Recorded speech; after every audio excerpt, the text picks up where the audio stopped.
Well, we're on our Fox College football tour. As you know, we're getting ready to do a bunch of games this year in the Pac-12 and in the Big 12.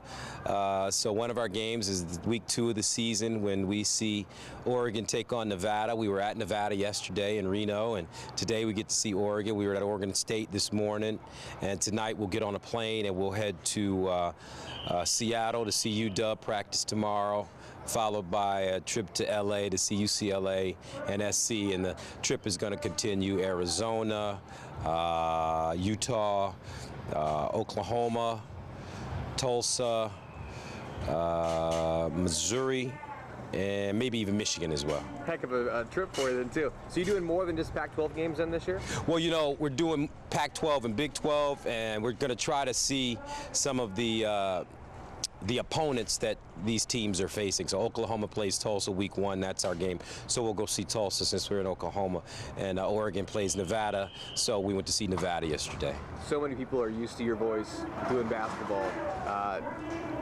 You've done football before, but how do people they see you differently in a football aspect now? Well, you know, I've done the NFL for about a million years.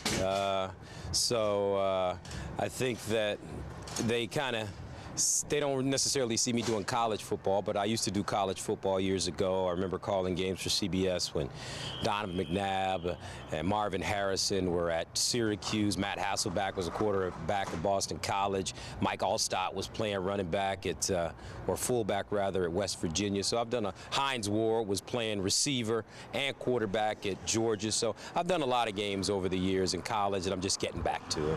What do you see with what Larry Scott has done, obviously bringing in Utah and Colorado, but it seems like this conference is just really trying to get up there.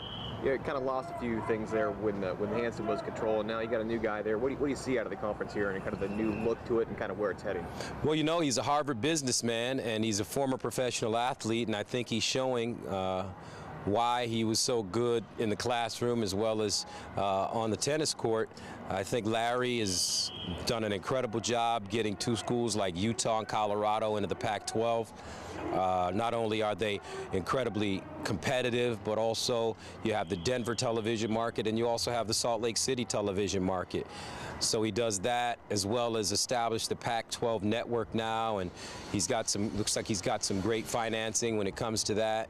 So the conference is making money in that regard. So I think he's done a wonderful job. He continues to do a wonderful job, and he's only been there for a couple years, and I think he's off to a pretty good start. How do you handicap the Pac-12 this year? You got the North and the South. Let's just stick to the North here with Oregon and Oregon State. What do you see out of them? Well, you know, Oregon played for the national championship game last year, and they have most of their guys coming back. Offensively, they are one of the best teams in the country by far, so I'm sure they'll be up there. Stanford with Andrew Luck, great season last year, although they lost their coach Harbaugh going to the 49ers, but they do have a wonderful QB who will be the top player taken in the draft when he decides to leave. And I think that overall the conference has a lot of parity. There are going to be some developing stories, some developing teams that we don't know about. Hopefully Oregon State will get off to a quicker start this year, and they'll have a solid season for the people in the state of Oregon.